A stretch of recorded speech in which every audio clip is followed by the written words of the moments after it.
भाजप प्रवेशाबाबत नवनीत राणा यांनी सूचक विधान केलंय। लक्ष्मीच्या हाती कमळ असते त्यावर डाऊट नको, खासदार नवनीत राणा यांनी हे सूचक विधान केलंय। योग्य वेळी योग्य निर्णय कळवण्यात येईल असंही नवनीत राणा यांनी म्हटलंय।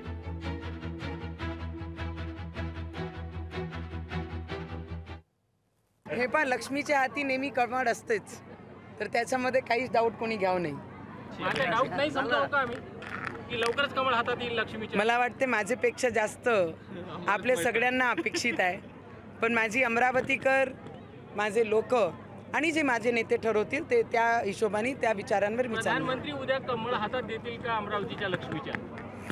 मला वाटते प्रधानमंत्री, देशाचे प्रधानमंत्रींनी माझी अमरावतीचा विकास ज्या पद्धतीने केला आणि माझे नेत्यांचं विचार मी टाळणार नाही आणि त्यांच्याच विचारावर मी पुढे चालणार आहे।